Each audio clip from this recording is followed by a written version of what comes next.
everyone. Vasu Party, Casey Freelip, Charlie O. This is the Make the Money and Run podcast. Coming up on today's podcast, the NBA, last 12 to 15 games for different teams. Some teams that are hot. Phoenix Suns, we talked about all day yesterday. They ended up losing to Boston, but Boston's got another game today. Major League Baseball we'll talk about as well, too. Two big series, one in the American League, one in the National League. Dodgers-Padres and the Seattle-Boston series in the American League. By the way, for those wagers, the visiting teams won. So if you're an underdog player, you might have had a good day yesterday. So we'll talk about that and more. We'll talk about all sorts of potpourri things as we get to the weekend, a preview of the MLB and the NBA weekend as we wind down the NBA and get ramped up for the MLB. That's coming up on the Make the Money and Run podcast. Hello, everybody. Casey Freelip, Charlie O. Party. How are you, gentlemen? What's going on? Casey? Yeah, I'm doing good. Good to be back with you guys. I've had some technical issues, as they say, because I work in a building that was built in, I believe, 1920 something, which has internet, but sometimes it doesn't cooperate a little bit. So I'm sorry I missed you on Monday because it was a good weekend that just passed, but there's another good weekend ahead, plenty to talk about, and I'm ready to go. I think it's kind of a slow start to baseball. I'm 7-4, so you made a little money if you're playing with my picks, but I'd certainly like to improve that. I guess I could have just bet my own team for the past, 10 days in a row and just made a crap load of money having bet on the Oakland A's, but I was a little reluctant because of their slow start. But I know, folks, this is a nationwide show, but all three of us are up here in Northern California, and Oakland A's yellow and gold, or green and gold fever has taken over, Charlie, the Sacramento and Bay Area, I believe, at this point. Absolutely, Casey. You know, it's kind of crazy. We talked about how the A's always start slow. We didn't expect them to start quite as slow as they did, but they always start a little slow. And then they turned around and have just gone crazy. And everybody, you know, it's really funny.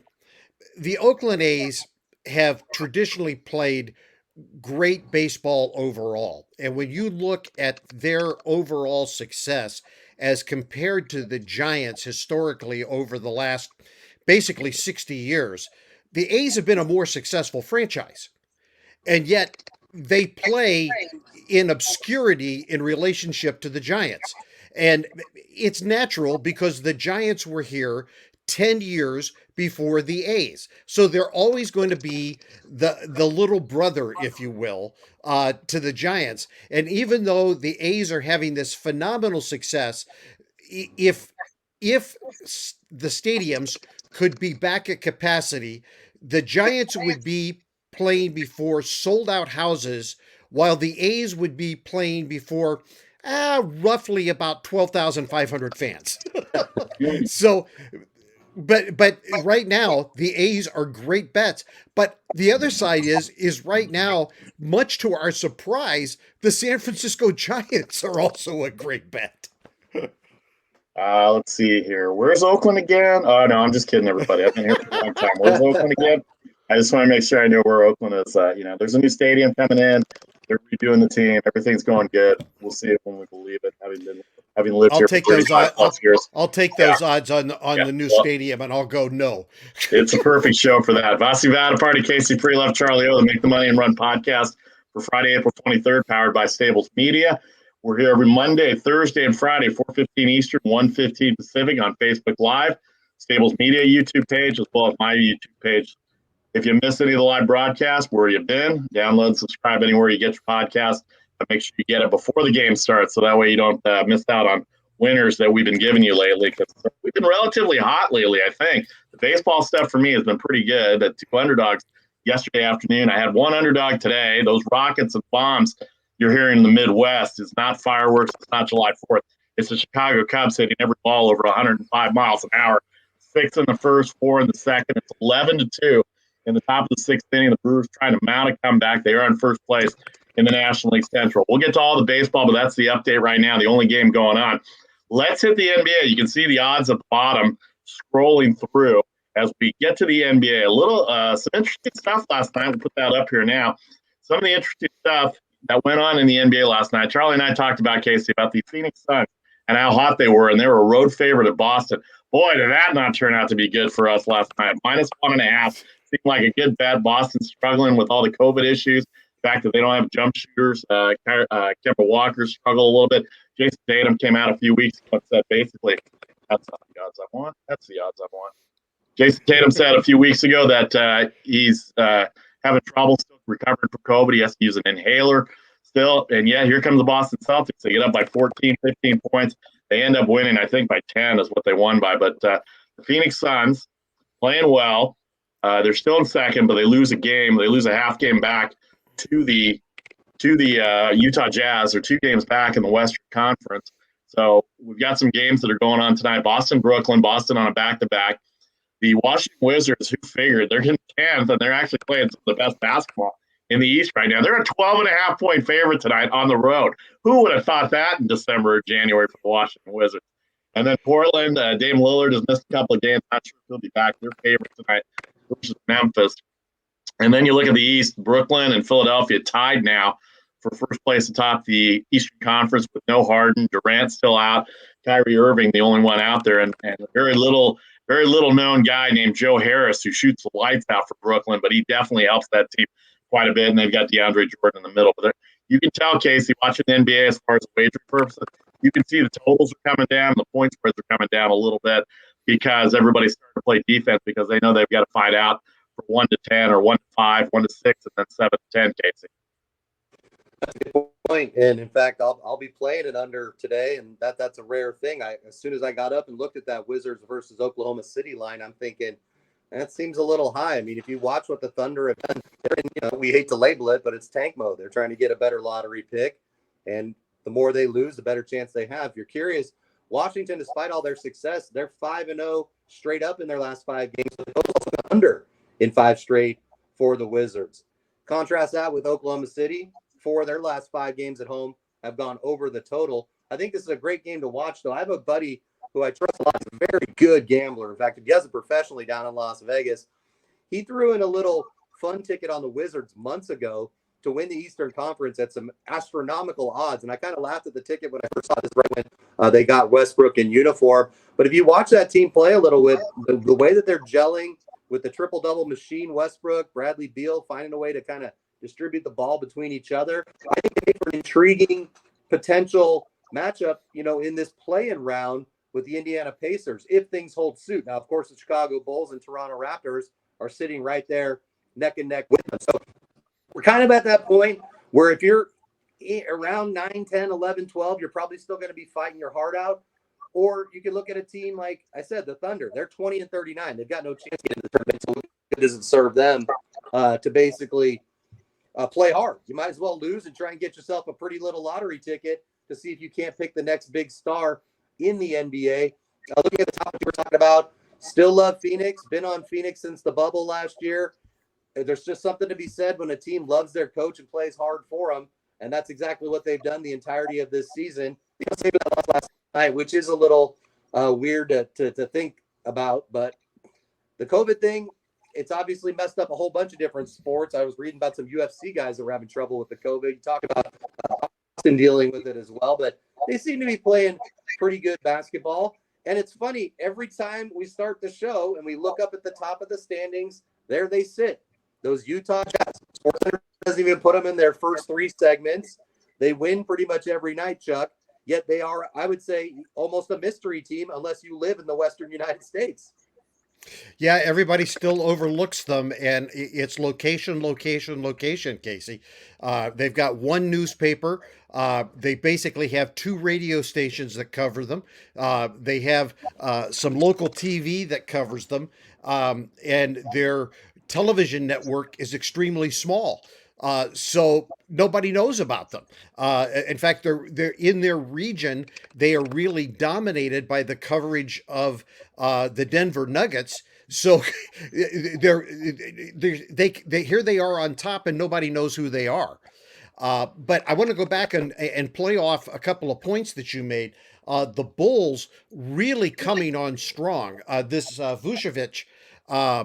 acquisition really starting to pay off. Last night, double, 18 points, 16 rebounds, 6 assists. I got to see some highlights off of that game, and man, he is playing well. And I don't know whether there's enough there to project, to propel them into that 10th spot, although they're very close. They're very, very close. But I can see where that is going to have a long-term payoff for them. He's fitting in there. The system looks right for him. I think that is a great pickup for the Bulls. And if you're a Bulls fan, have some hope. You haven't had a lot of hope for a while, and I think you've got some hope there. I think Billy Donovan's starting to put some things together there that you're going to like. And then talking about Boston last night, that was crazy. That's the third time this season that the Suns have been held under 100 points.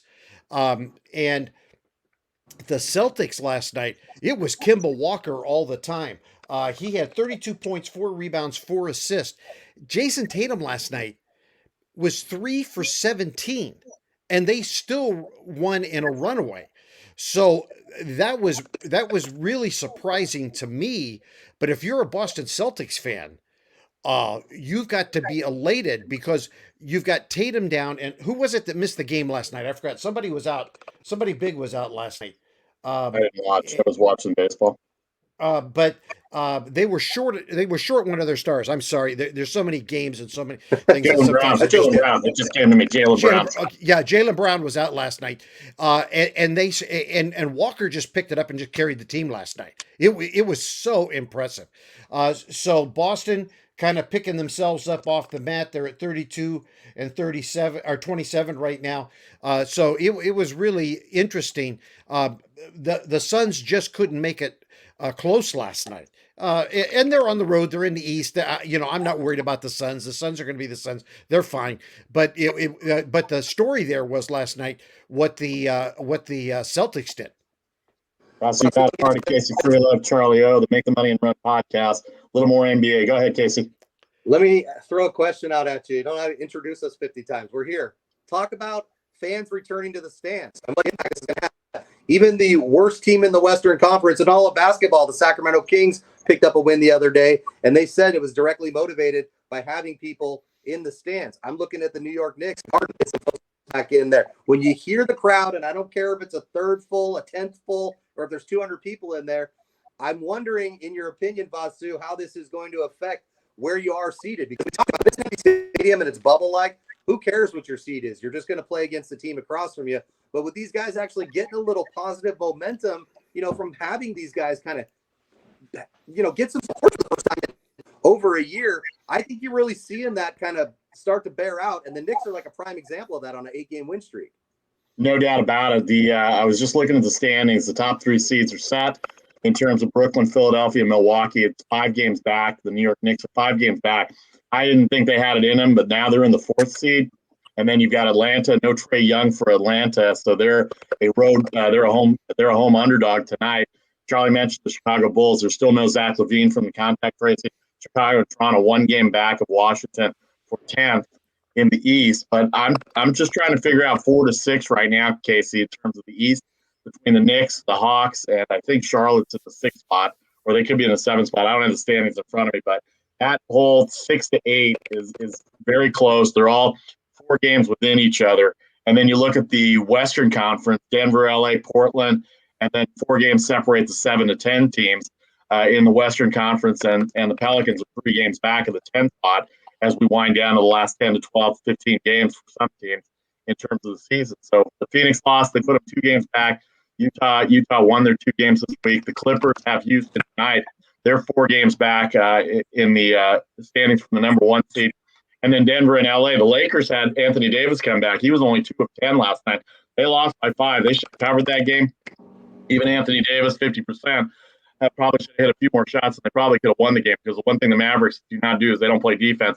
And they had big leads, and the Lakers came back every time on them until the last second. They couldn't get a shot to either cover the game or end up winning the game from that standpoint. So let me throw it to you back to you, Casey, from the Eastern standpoint, and maybe in the Western standpoint, a couple of seconds here on what you think from 4 to 10 in both conferences, because the top 3 are kind of set right now. Casey, Yeah, if I can jump in here for just a second, absolutely. I want to play off what you talked about fans in the stands. The station that I work for, we carry a show out of San Francisco, and that's our station in San Francisco is the flagship for the Golden State Warriors. And yesterday we had our weekly show with Steve Kerr on. And one of the things Steve said, and I guess I was a little surprised by this, uh, but I mean, Kerr, I mean, how much more experience in the NBA do you have to have than Steve Kerr? And Steve said that on that Eastern swing, one of the things that he thinks helped his team was to no longer be in sterile arenas. He said you can pump in all the sound and you can put all the music and have the announcer and do all those things. But he said to have actual live bodies, to hear actual natural reaction to plays, he said it was a tremendous difference to him and the players in the way they felt in playing. And he said it did make a difference. And he said you can't always say that he said very often it doesn't mean a whole lot in the bottom line difference in winning losing, but he said it does make a difference in the way the players feel while they're playing. And he said it did make a difference the way they were playing on the road. Okay. Well, I'm just going to bounce around a little bit since we're kind of NBA potpourri in here. If you're curious, because I always am since I bet on these games, the New York Knickerbockers are the best team that you could have been betting on this entire year. They're covering at a 64.4% clip. The Memphis Grizzlies, who can be very Jekyll and very Hyde, because I've hit on them a few times, but I've also seen them lose in some crushing fashion in games, 63% against the spread. Then you've got Phoenix, the LA Clippers, and the Utah Jazz kind of leaps and bounds ahead of the rest of the conference. Now, the worst teams, no surprise, the Houston Rockets, only a 32% cover clip. Then the Indiana Pacers, the Cleveland Cavaliers, Sacramento Kings, and then New Orleans. And above that, it all kind of bunches together. But these are the kind of fun things, folks, if you are a gambler, just throw that in the old Google search and have some fun with it, especially when you're making your decision, because Las Vegas doesn't want anybody to finish the season at 64% like the Knicks are right now, and they don't want anybody to finish at 32% like the Rockets do. The point there is there's a lot of teams in the middle. If you look at exactly how close the number is and to how far they miss from, there are some opportunities there for you to make that money and run, which is the whole reason we started this whole darn thing a long time ago. I'm very intrigued to looking at what's going to happen in the West with those lower seeds, as you mentioned, especially because I feel like if LeBron, I don't know what LeBron's exact timeline is, but with AD back, the Lakers are obviously going to be playing with more confidence, so they may be able to move back up into that 4 seed, but a little bit lower down, a bunch of teams I wouldn't want to have to play with my playoff life on the line. Dallas Mavericks, of course, Doncic. That also depends on Porzingis' health. The Grizzlies, again, Jekyll and Hyde, a little hard to figure out. The coaching of Pop and the Spurs, who just don't seem to go away. And then those Golden State Warriors, who I'm sure you and Charlie talked about a little bit yesterday. Let me get my Steph Love session in there as well. I've gone back and forth with this guy. I absolutely loathed him when he got Kevin Durant to come there and made that big three and made basketball boring for that championship run season.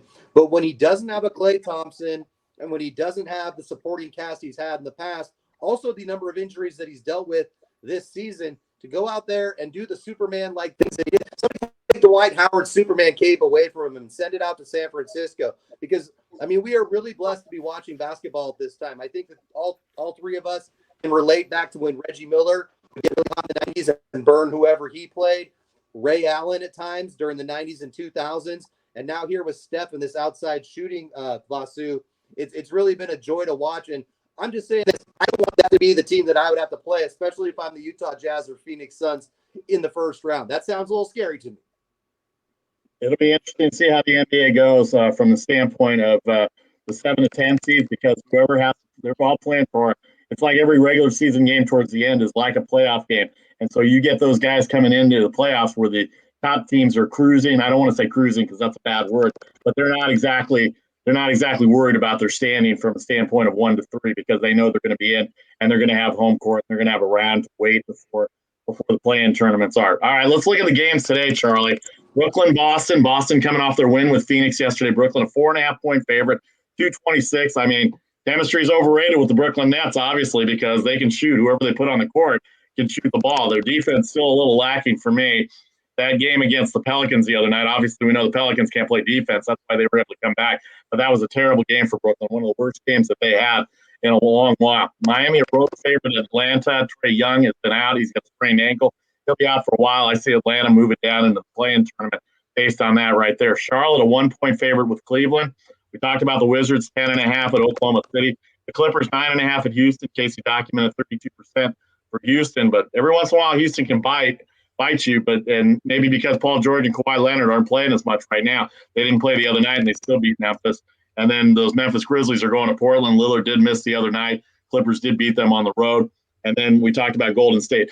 I would not be surprised if Golden State upsets Denver tonight. They did it the last time they played. I know Jamal Murray's out now. I was listening to Denver radio this morning because they're in town. Monty Morris, the backup point guard, is also out. It doesn't really matter who they have at guard because Nikola Jokic is their point guard, point forward, point everything. And it was very funny. I heard the Denver play-by-play guy today, and just a quick story on this. You know, on football, they introduce the guys and they say their height and weight in college and all this other stuff. So the Denver Nuggets do that on their broadcast. So when it comes to Monty Morris, guard, Iowa State, Jamal Murray, Kentucky, etc., against the Jokic, Nikola Jokic, anywhere, whatever you want me to do. And I went to Harvard. That's the kind of joker that he is. He's kind of a funny guy like that. So I got to make sure I look. They said that's his personality and that's who he is. And then Mike Malone described his two brothers. They drive together to the arena all the time. Apparently, his two brothers, they look like serial killers to Mike Malone. So somebody's got to Google that and look that up. But the Denver Nuggets, without Jamal Murray, to me, that's still a surprise that Jamal Murray being out, that they've maintained their pace and they're in fourth place ahead of the Lakers. But even the Denver guys think that once LeBron James comes back and Anthony Davis already there, they're going to start getting on a roll and they may get up into the top four. I would think teams want home court advantage both in the East and the West, Charlie. Oh, I mean, you always want home court advantage. I mean, because if it goes to the dreaded final game of a series, you always want to be on your own home court. Just the pure stats of winning in those playoff series tell you if you've got to go to a final game, a fifth or a seventh, whatever it is going to be, you've got to be on your home court because it leans that way. So yeah, you want home court advantage no matter what. So that's a big thing. Yeah, go. Casey, what do you think? I mean, in terms of the bubble and in terms of the lack of attendance this year, I know fans are coming back a little bit. Does it really matter? I mean, once everybody gets healthy, does home court really matter? Because a lot of teams still talking about the Lakers when LeBron James come back, whether they're going to be getting 3 games at home versus 4 games at home. It's going to be a factor, but I don't think it's going to be as big a factor as it was 2 years ago before we went into the pandemic. I agree. I think that there is something to be said when you get on a run and you've got that at least somewhat similar sound like what we have full arena. And also, I mean, put it this way, guys, not to play Dr. Freelove here, but if you're going to go through all the BS that it requires to get into a basketball game, stupid vaccination cards and COVID tests, and here's my papers, then you really want to be at that basketball game. So you're probably going to be a pretty passionate fan of the sport if you're going to put your butt in the seat. I myself will not be giving $1 to my hometown team until they make some massive changes up and down their roster and with their staff. But that's a whole nother fan rant that we could save for another program. So to your question, I guess it may not matter as much, but for the fans that are there, they're going to be rabid. They're going to be excited. And I also want to talk about the MVP race, which we haven't touched on very much, but how weird is it now to see Nikola Jokic, who's a great player, don't get me wrong, no disrespect, but a massive minus 360 favorite to win the NBA MVP. It's almost like Jamal Murray going down kind of helped them a little bit. Joel Embiid, who you don't hear that much about, but I can hear is Big Ben. He's plus 340, the number 2 choice. And then Steph Curry, he went from like 100 to 1 2 weeks ago. He's all the way up to 17 to 1 now because of what he's done leading the Warriors. Behind him, Giannis Antetokounmpo, 20 to 1 odds. Harden is there, but he's probably not played enough to get any, real juice. LeBron's all the way down at 45 to 1. So I think it's kind of cool to see that a sport in years past has become such a 3-point shootout where centers didn't really matter and rebounding became a secondary thing, to have 2 of the top 3 picks or the top 2 picks right now, actual traditional big men. Casey, I want to play off your not being a doctor. I'm going to play a doctor on TV here for a minute, and that is that one thing that's going to happen throughout the playoffs, guys, as we get farther into June. And don't forget, if everything goes to the max in these series, the finals could end on July the 22nd. And as more and more people get inoculated, these stadiums are going to start, these arenas are going to start to fill up. So I am going to contend that because these arenas are going to start getting more and more up to capacity, home court advantage is going to start to take more of become more of a factor because there is going to be a larger and larger crowd in those arenas. Don't contend. It's such a bad look, Charlie. Don't contend. I mean, don't just say your point, but you don't have to be a contender to make your point on this. I like Dr. Fauci. I want to be Dr. Fauci. Come on, let me fantasize. All right, let's wrap up the NBA. What games are you looking at, Casey, tonight in terms of what we got on the board for the game tonight? If you got any games you're looking at over the weekend, we don't have the lines for those games yet, but go ahead.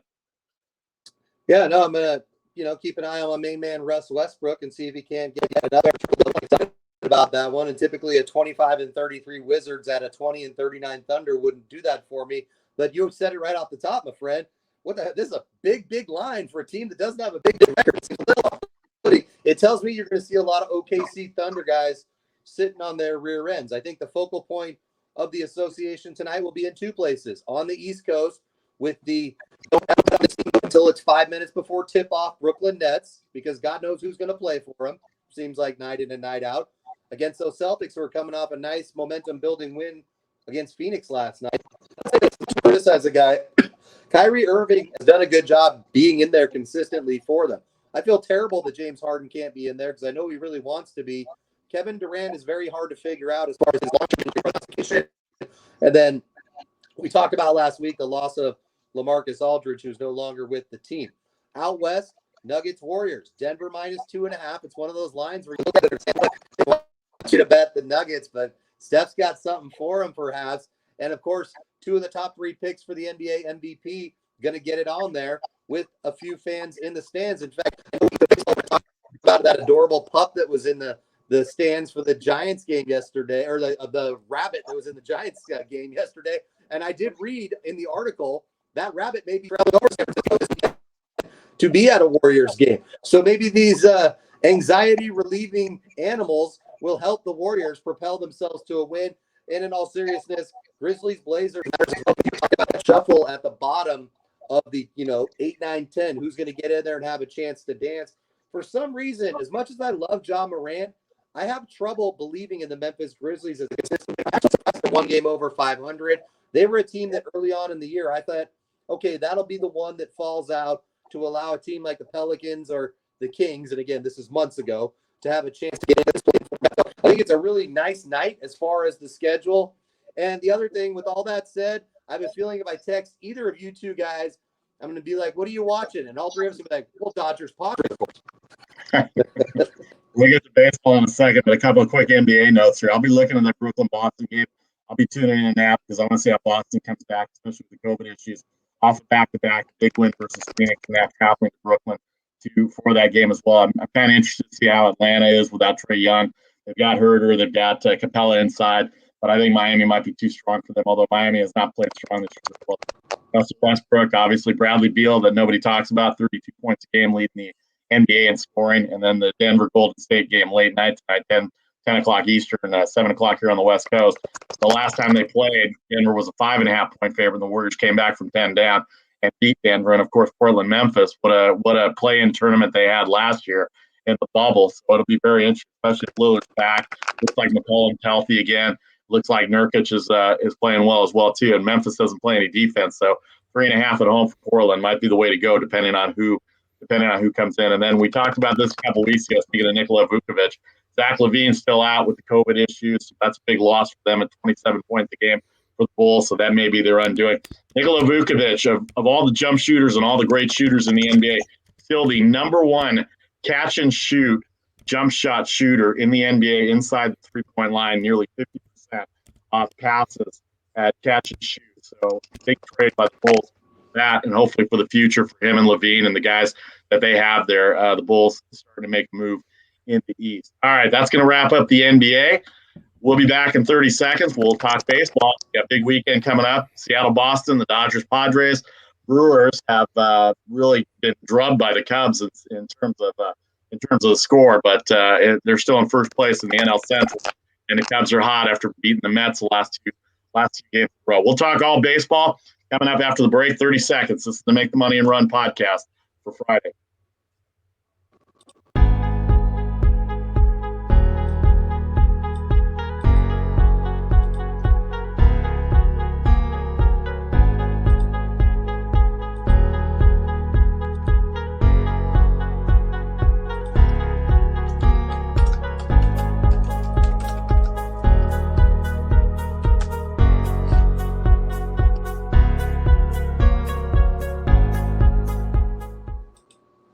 Welcome back to the Make the Money and Run podcast. Vasi Vada, Party Casey, Freelove, Charlie O, powered by Stables Media. You can catch us Monday, Thursday, Friday, 15 Eastern, 1:15 Pacific. Is there an echo going on there? I hear an echo. Yeah, I'm getting an echo there too, guys. I'm muting. Hang on. I'll be back. Here. All right, let me try this again here. We're here Monday, Thursday, Friday, 4:15, Facebook Live, YouTube page. Download and subscribe if you miss any of the live broadcasts. So let me go into this. The only day game, it's 15-2 Chicago. I had the Brewers pick today because I thought they were hot coming off their Padres series. 10-0 after the second inning. So what do you do to try and make it up? You go live bet. So the over-under was 15.5. So what we're trying to point out to everybody is not only are we doing a show for the wagering community, we are the wagering community. We have games on this. Casey missed it yesterday where I was half distracted with the Reds and Diamondbacks game yesterday while I'm trying to do the show. He was really distracted. Arizona's bullpen, it blows an 8-4 lead. They go to extra innings. They get 6 in the 10th, and then the Reds come back with 3 in the bottom of the 10th with the tying run at the plate. And I'm like, holy cow, what the hell is going on here? So we sympathize with you. We empathize with you, the wagering public. We're doing this show for your part, but also for our part. So to make up for the Brewers' loss, unless they have a massive comeback, the over 15.5 did come through. So I break even and actually end up winning a few bucks on it just from the underdogs odds. So we feel you betting public out there is the bottom line. Let's move on to baseball now a little bit. Go ahead, Casey. I'm sorry. I was just going to say, if you want to check in with us, fire email over to mtmrpodcast@gmail.com. I'm very curious as far as you, the listener, and your live betting strategy, how you've employed it this year. I have some friends that are very big on waiting for the heavy hitting favorites to get into a deficit and then start pounding the favorite to come back, which has happened quite a bit because, as Vasu always says, bullpens matter, and that was exhibited yesterday. Live betting can be a very lucrative thing. There's one trend that I've seen that I really don't like, though, lately. It's these guys that I don't even know are interested in baseball enough to watch 9 innings. They want to jump in on their, will there be a run scored in the first inning? That's a very tough thing to decipher because even the best pitchers in baseball can throw one bad pitch. It leaves the yard and your money leaves your wallet. So I understand first 5 betting. I'm a big fan of that. I definitely try betting because I didn't get a feel as somebody who's watched a lot of baseball for who looks good, what pitches are working, wind conditions, hell, even fan reactions. But when you're live betting, it's under 15.5, you think, oh, hell yeah, that's going to stay under. Well, no, it's not. It's already flown over at 15-2. So reach out to us, mtmerpodcast@gmail.com. Any questions, comments about the way you're employing your live betting strategies during this season? I'm very curious to see how that's going. Thanks to everybody on Facebook Live as well for the comments and all the follow that we get during the live broadcast as well, too. Did I put Charlie's picks up there already? Oh, you put your picks up there already? That was me. I was playing. Okay. I love all these little things we can do. I know. This is our new deal here, so we're all doing this. Let's get to some MLB notes. The big story for the weekend this weekend, Seattle, Boston, 2 first-place teams that nobody thought were going to be in first place. The Mariners take the game 7-3 in 10 innings. They got 4 runs in the top of the 10th inning. Mitch Haniger with a 3-run home run. Here's what I found interesting in that game. 7 runs on 3 hits for the Seattle Mariners. Both teams had an error. The Boston defense was terrible. They've lost 2 in a row. The last game against the Toronto series, they've got Seattle for 3 more games this weekend. what are we making of this series? And then, of course, in the National League, the Padres, after getting swept at home by the Milwaukee Brewers, they get the Dodgers and their ace, Walker Buehler, a 3-2 game. Dodgers kind of, for the most of the year, they're 15-5, so I don't think they're really that worried about it. But the fact is that they did not get the big hits that they needed with runners in scoring position. They had that shot in the 8th inning. What a play by Jay Cronenworth. Anybody see the highlight on that to turn that double play to snuff out that rally? And then Mark Melancon, forgot Mark Melancon was around, fans. He's with San Diego, and he leads the National League in saves right now. He might lead all of baseball in saves with 7 saves. So, Casey, I'll start with you. Those are the 2 big series right now, Boston, Seattle, and the Dodgers, Padres. What's your take on those? Yeah, I like them both. I'm going to have a play on that Mariners game when we get to picks a little bit later, but let's start with the main event. Some fun facts for you to keep an eye on during the game. The total's gone under in the last 5 straight for the Padres. So that's something to keep an eye on. 6.5, a very low number because you've got Kershaw and you've got Darvish on the mound. So that's something you want to keep an eye on. The Padres actually 7-2 in their last 9 home games, and the Dodgers are 7-1 in their last 8 home games. So something's got to give. For some reason, as much as I expect LA to win this division, and they're going to, and as much as I expect wins, I just feel like they've got a little bit better finger on the pulse of what's happening as far as being able to get wins here early in the season. They're going to matter most later in the season. The middle and back end of the rotation. Obviously, they've got powerful hitters, but as a team overall, I'd say they've underachieved a little bit considering their salary size on their roster. You Darvish, 1-1, 2.55 ERA. Kershaw coming in there, 3-1 with a 2.19 earned run average. And the line here is, it's not really, but minus 45 if you want to get on Kershaw, minus 145, plus 135 if you want to take the Padres on the money line. As far as trends, cash is on those San Diego Padres. So I guess, Chuck, and I can get back to the Seattle series in a minute, but let me throw it over to Charlie because I know you're watching this series as well. San Diego's like the little brother that's in 7th grade, and the Dodgers are the brother that's in 10th grade, and he wants to go out front and shoot a little bit of hoop, and maybe he'll let him hang around for a little bit. But when it comes to stuff, he gets slammed right back in his face and send him inside crying. Yeah, Casey, that game last night was pretty amazing. We talked yesterday about Waverly and how he was going to be a factor in that game as a pitcher. Did I get his name right? Was that the starting pitcher? For who? The starting pitcher for San Diego. Oh, Ryan Weathers. Weathers. I'm sorry. Yeah. Again, too many players, too many sports. Weathers. He was amazing. He shut them out. He shut the Dodgers out for almost the first 6 innings. The last guy who's made his first start at Dodger Stadium to do the same thing in his rookie year was a guy by the name of Kershaw. And, he just came out and gave his team a tremendous step up in that game. And for San Diego to take game 1 in that series, I think was a momentum builder for his team. They played very well. Now, they had to hang on in that game, but they played very well, and I think you're right. Plus the other significance of that win last night, that was the Dodgers' first loss at home this season. So, I mean, there were a lot of big things in that game last night that were significant. I mean, all the tilt last night was to the Dodgers, and San Diego said, So, Casey, to your favorite method of wagering, fade the public, because the public last night was all going to the Dodgers and the win went to San Diego. So if you faded the public last night, you went home a winner. Go ahead. Yeah, no, it's a great point. The only thing that makes me nervous about fading the public tonight is, well, they've got all these nerdy stats that people love, and WAR is one of them. It's ranked 6th in the big leagues right now. So that means that the team plays well when he's on the mound. Yu Darvish is pretty darn good as well. I think that's why this total's so low. You're not going to see a whole lot over the course of a Major League Baseball season. You know, it's usually 7.5, 8, 8.5, 9, depending on which team and which park they're playing in. But I think this is going to be kind of a rough right now.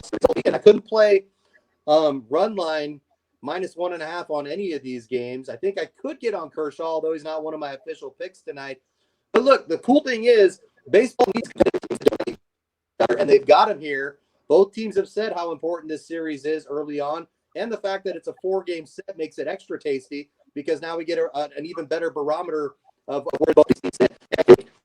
The Giants fans listening to this are probably going, well, why the hell haven't you talked about my team yet? We're in second place in the division, gosh darn it. We're going to right now. National League West continues. The San Francisco Giants are talking about how everybody was talking about the Dodgers and Padres at the beginning. I said at the beginning of the year, and this is coming as a Dodgers fan, but also as somewhat of an analyst here, Giants starting pitching is going to be really good. Are they really good? Yeah, 5 shutouts this year. Their bullpen has been a lot better than everybody thought they were going to be. Jake McGee has only had the 1 blown save. He's been really good. Now they've added a couple more relievers at Duvall, and Matt Whistler has 1 bad game, but he's been good since then. And then this Soto kid last night who made his major league debut throwing wipeout sliders from the left-hand side. I mean, I know the Marlins don't hit very much, and they probably owe the Marlins last week for the blown saves and the late inning win. The Marlins did take 2 out of 3 from the Giants last weekend, so they owe them a little bit. But this is a big series for the Giants at home. Chance to take 3 out of 4, kind of stay within reach of the Dodgers for an unworldly pace right now. 15-5. The Giants only 2 games back. San Diego 4 games back. Arizona, Colorado, we don't talk much about unless we have wagers on them. And we will have wagers on them throughout the year because there will be games that we have on them. But the National League West right now is shaping up kind of how I thought. And I thought to myself that don't underestimate the San Francisco Giants, at least for second place. Now, I think Casey, the 3 of us probably agree that the Dodgers probably will win the division. But you know what? That's why they play the games. I wouldn't be surprised if they go on the way the Dodgers are hitting right now. And Betts got hurt the other night. He was back in the lineup. The fact is that they can go through a slump and they're starting pitching. Their bullpen is not settled right now, talking about the Dodgers. And the fact is that they could go through a slump, and all of a sudden you have a 4-game lead with 5 to go, or I'm sorry, 4-game lead with 2 weeks to go, and you're playing nothing but National League West teams at the end of the year, and it could end up being that way. So I think this first half will be a good testing ground where the Giants, Padres, and Dodgers feel out each other and see where they're going with that. All right, let's move on to the Central Division here a little bit. Milwaukee Brewers come off. I think Casey had something on the Giants there. Oh, I'm sorry. Go ahead, Casey. I didn't see that. Miami's not good. And then you've got a 3-game series against Colorado, who's also not good. Now, sprinkled in between that, it goes Marlins, Rockies, then again the Rockies, then again the Padres. But my point is, it's not that tough of a schedule here in the first half. They've still got the Rangers on tap, the Pittsburgh Pirates. Late May. But if you're a Giants fan, you need this team to come out and get a lot of wins early because Vasu just pointed out what's going to happen at the end of the year when it's all in-division games. So I think against the Pirates, against the Texas Rangers, and tonight against Miami, I'd be feeling pretty good if I'm sitting by the bay right now. That was my point. And I've got a little factoid. Quick, if you're a wagerer, all these little things play into when you wager. Kurt Casale, who's the backup catcher, was behind the plate last night. He has 5 consecutive shutouts when he's behind the plate so far this season. Just think about that if he's starting behind the plate. Yeah, no, I'm not sure they're going to replace Posey for every game, but no. But just think about that if he's started. Yeah, no, I know. I think he gets when Cueto comes back, he'll get the Cueto games. All right, let's move over to the National League East a little bit. Philadelphia and the Mets are both tied for first place. They're at 500. The division's kind of down a little bit. I know Atlanta's had some injuries and they haven't hit. Ronald Acuna is the only one hitting. Freddie Freeman's the only one hitting on that team, but their defense is horrible, and that's cost them some games. They lost 3 out of 4 to Miami. They're both 8-10, tied for second, third, whatever, third or fourth in the division. And then Washington at 7-9. Max Scherzer pitched a great game, but they don't have a lot right now outside of Soto. Trey Turner's playing well. Zimmerman actually having a good year, coming back as well. So the National League East, kind of the down division this year, because I think the Central Division is pretty strong with 4 teams that are going to contend. I think St. Louis will be better. Cincinnati's pretty good. Obviously, Milwaukee going into San Diego and sweeping San Diego. Nobody saw that coming. And then the Cubs, who were awful in the first 2 weeks, kind of like the A's were first 2 weeks for us in the Bay Area. The Cubs have started some numbers on what they did against the Mets, and then today putting up 10 runs in the first 2 innings to start. And that's a big confidence builder going into a big series against the first place team with the Milwaukee Brewers, Casey. Yeah, you can see, as we've talked about in the preseason, now if you're in Vegas or if you're using FanDuel or DraftKings, they will allow you to wager as far as winners, which is something that is a new trend and something that you did not see a lot in the past. Basically, if you didn't get in there by the beginning of opening pitch, you were shut out for the year. That has changed a little bit. That's how the numbers as far as division favorites. I'm looking here at the NL Central odds. The Milwaukee Brewers, obviously, you knew they were going to move up. I mean, they've got the guy, the most dominating pitcher in baseball right now in Burnson. So they're plus 165 to win the division. But getting back to your point about how tight this bad boy is going to be, St. Louis is 2-1. The Reds are plus 210. And then it expands out with the Cubs. But I think, as we said in the preseason, this is going to be a tough division to figure out. I think one of the reasons why the Brewers don't get the love is kind of like the Salt Lake City issue we talked about earlier. Here in Milwaukee, Wisconsin, it's not a huge media market. They definitely aren't going to be getting top coverage on SportsCenter or having people in the West really follow them as closely, but they are a very talented team right now.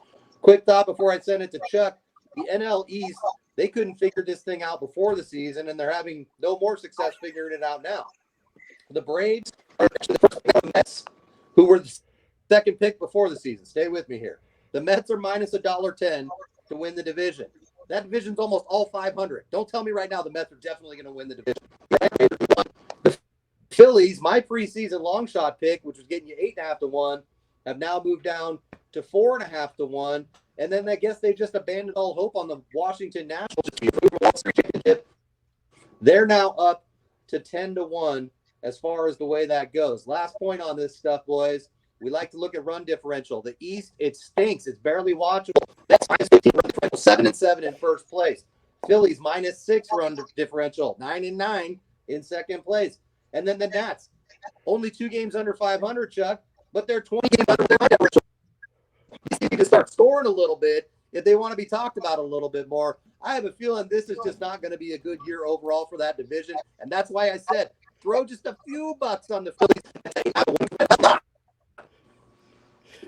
Casey, I think it would be safe to say, and if we could find a line someplace in some sports book, I would throw some money at it. But I think it would be safe to say the wild card is not coming out of the National League East.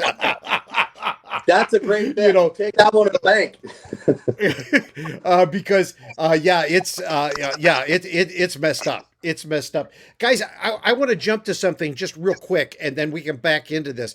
But I watched all the highlights yesterday, and I had a chance to just kind of run things back and forth. I know we talk a lot about sabermetrics, and everybody's hung up on that, and everybody likes it a lot. Start watching defensive stats, because yesterday I saw the worst day of defensive baseball that I have seen in years. Vasu and I spent a long time calling baseball at the Class A minor league level. And I'm telling you, if the Class A players played the kind of defense that we saw yesterday in the major leagues, they would have been unemployed. I'm serious. They would have been cut loose. Their contracts canceled. They would have been gone. And the defense yesterday, all the way around, from pitchers to left fielders to everything else, was horrible. So if you are wagering on teams, at least spend a little time looking at what their defensive stats are, because defense is so horrible right now. You need to know what kind of defense they're playing when they're going up against each other. Well, I mean, all the defense that's been played out. We talked about the Twins and A's. We'll get to the A's in a second here as we switch over to the American League. But boy, one defensive play that I wish was an error was the Cronenworth error last night. Instead of, he made a great play and they turned a double play and shut the Dodgers down, because that ball gets through. That's 2 runs. And then the Dodgers go to the 9th inning with the lead where they're almost unbeatable. So that's the fan in me talking. That's the worst 10 seconds of the show as we move on to the American League. The Oakland A's, better to be lucky than good sometimes. I'm watching this game Wednesday with a cocktail in my hand going like, how do the A's give up all these runs? Sergio Romo, Trevino, I guess he's been overused a little bit. The bullpen's not very good. If they stay in contention, they're going to have to get somebody. They're going to have to get some more pieces for that bullpen because right now the bullpen is putting up those runs. And I'm sitting there watching the Twins throw the ball around all over the field all week. I know they didn't have the 2 games against the Angels on the weekend, and they postponed on Monday night against the A's. They had a doubleheader Tuesday and Wednesday. But to watch the Twins throw that ball around, a team that's supposed to be picked to be right there in the Central Division, yes, it's better to be lucky than good, and you're going to need those games. They're on an 11-game winning streak, talking about the A's, thanks in part to some luck as well. But, Casey, they're your Oakland A's. I'm going to let you take it from there. Well, the one team that hasn't moved around at all as far as future betting odds, they've left alone quite a bit, but the A's are still plus 125 as they were in the preseason to win the AL West. Look, we've all followed this team because we all live in Northern California. They took a slow start. They got 1-6 slow, but they start slow, and their time to turn it on is right around the All-Star break and definitely the beginning of the second half. So I guess they just flipped the switch and kicked it up a notch. And I remember listening to one of the radio broadcasts because my station airs the Oakland games. He was having a conversation with Matt Olson before the season, and Olson was like really loose and saying, "Look, this is the best team that I've been on. This is better than any other edition that I've been on recently." Bob Melvin kind of echoed those sentiments as well. I know that the big questions were about Luzardo and Minaya and who's going to be the fifth starter. Get your bullpen and get a little bit of consistency out of them, which they're still looking for. You have a chance to win. Nobody doubts that this team offensively is one you don't want to see. The only disappointment on this team is that I could have told you he'd be a disappointment before he got here. Ask any Rangers fan. But the rest of the guys doing things they shouldn't even be doing. Jed Lowry's having an amazing season. You know what Chapman's going to get. Did a great job calling the game from behind the plate and also producing offense. Chuck, they attack you in so many different ways. That's why there's been so many different types of heroics. At another point, they're down. Now, I'm not going to say that, pump my chest about that fluky win because of awful defense against the Minnesota Twins the other day. But sometimes you just catch those of 13-12. I think these guys have got to be feeling very confident, also realizing that their division's a little upside down right now with the Mariners at the top. The Astros, if you can just keep this going, you're not going to go on many 11-game winning streaks, but if you can just consistently win 2 out of 3 and pick up series, get them under your belt, that's going to put you in the most important position and to become the division winner at the end of the year and not in the stupid wild card game again. Casey, one thing that we know about this team, and we know about it because we cover them, is the fact that this team plays well on the road. And one of the reasons why they play well on the road is because they like each other. This is one of those crazy teams where they go on the road and they hang out. They play golf together. They go out to the movies together. They bowl. They like each other, which is crazy because teams don't do that anymore. But these guys do. They're young guys. They like to hang out. They got a manager who likes them. They like the manager. They like their coaches. I mean, this isn't supposed to happen in professional sports anymore, and they do. And this team plays very well on the road. And in today's game, if you got a team that can play well on the road, you're always going to be formidable. And I think that's one thing that's really in their favor. That's got a part of Casey Freelove, Charlie O, Make the Money and Run podcast. All right. What games are we looking at? What baseball games, what series are we looking at for the weekend, Casey? What do you got in the next couple of minutes here for series you're interested in besides Dodgers, Padres, A's, Orioles? The A's are going to Baltimore this weekend. And the Red Sox, Seattle, good series as well, too. Well, I enjoy a dumpster fire. I'll be watching those New York Yankees, one of the most pathetic teams in all of Major League Baseball, and how I enjoy watching them lose game in and game out. It's so funny. In the daily news sports sections online just to see the doom and gloom that's going on out there, all the money that they wasted. Even their broadcasters sometimes, it's like, dude, are you watching the same baseball team? Because they're just not good, and there's no way to spin it, and I enjoy every minute of it. Sorry. There's only a few things in life I hate, and the New York Yankees are certainly one of them. So I'll have an eye on Yankees. And the series is pretty intriguing as well. Nobody had the Mariners at 12-7 and Boston at 12-8, especially leading the American League East right now this early part of the season.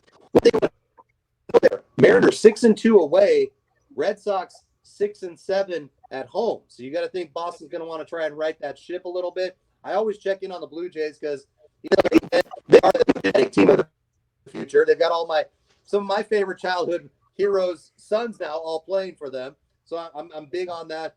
And then look, it's just another nice weekend. Angels, Astros will eventually bounce back. If you like interleague, Pirates and Twins, why not? Reds, Cardinals could be decent, but the main event really is Padres and Dodgers. I'll get things started in Major League Baseball today. I will be definitely watching the Mariners and Red Sox because I'm going with the Mariners first 5. You're getting back $1.10. I get a decent amount there. I don't know if they can win the whole thing, but I think Seattle can keep Boston down for just a little bit. In the later ones, we've got the Braves going against on the screen. My goodness, Braves against the Diamondbacks. That one gets going at 4:20. I like Noah, even though he hasn't had a lot of juice, and I know the Diamondbacks are playing a little bit better. Minus 170. One NBA pick, as I mentioned, Oklahoma City is resting all their guys because they want to get a better lottery pick. I think the Wizards will do their part as far as scoring, but I think they're going to have to double a total there, Charlie. So those are my 3 picks: Mariners first 5, Braves, and Wizards Thunders under 231.5. Go ahead, Charlie. I'm just going to do a little projection ahead for everybody for tomorrow, and I don't know who's projected to be on the mound or anything else. I'm just looking at this game between the Cubs and the Brewers. Right now, the Cubs up 15-2. That game in the bottom of the 8th inning. Look leaning towards the Brewers tomorrow, because if you watch traditionally, when one team gets blown out like this, the winning team tends not to produce well the following day. So look all the numbers over. Don't automatically throw your money at the Brewers, but the Brewers are a lean tomorrow automatically because of this blowout. Okay, here are my picks for today. I am going to go against the grain, if you will. Miami, Atlanta in the NBA, I'm going to go over 212. These teams have kind of just been leaning there. They don't play much defense, and so I'm going to go over there because I don't think they're going to find any defense either anytime soon. So I'm going to go over 212 there. In the MLB, I'm going to go in a game that I could care less about, but I think it's going to make me some money. So I'm going to go in take the Phillies Rockies game, and I am going to take the Rockies minus 125 on the money line. All right, my picks for the day are I'm going to go with the Giants again. Alex Wood. I really like Alex Wood. He's pitched well. I know he's coming off injury, but the Marlins do not hit the ball well at night, and especially the time they come to San Francisco minus 126. I'm going to go with the Mariners. After watching them play last night, watch the Red Sox throw the ball around the field, I'm just not sold on the Red Sox defensively, and I think Kikuchi will end up taking Martin Perez plus 128. Steven Matz is 3-0, early Cy Young candidate. The Toronto Blue Jays playing well behind him. They score him about 7.5 runs a game, too. I know it's Tyler Glasnow on the Tampa Bay Rays, but Toronto plus 143. I'm going to go with Matz until he loses. Houston Astros, they did to the Angels. I got a bad feeling for the Angels this weekend. I got a feeling that their 500 record and what they've done early to start is going to come back to haunt them. Zach Greinke always has a way to beat the Angels. Minus 135 seems low for me. That's baseball. In the NBA, Boston, after their win last night, back-to-backs are tough, and they're going to Brooklyn. Brooklyn's still pretty good, even without their superstars playing. Minus 4.5 there. And then the Warriors, they beat them the first time. I think they'll beat them a second time. Plus 2.5. Curry goes for 72 tonight against the Nuggets. And we'll what's the over-under on the prop bet on that, Casey? I'll take that bet. All right, real quickly, those are my picks. Have fun with this weekend. Thanks to Christine, David Andrews, everybody on Facebook Live, Stables Media YouTube page. Download, subscribe anywhere you get the podcast if you missed the live broadcast. He's Casey Freelove. He's Charlie O. We'll be back on Monday at 4:15. Back on Monday at 4:15 Eastern, 1:15 Pacific. You can catch us Monday, Wednesday, and Friday every week with the Make the Money and Run podcast. All right, that's going to do it for us. Have a great weekend. Enjoy the games. Good luck. Make some money. We'll see you on Monday, 4:15 Eastern, 1:15 Pacific. Goodbye, everybody. Take care. Dusty, congratulations on 1900.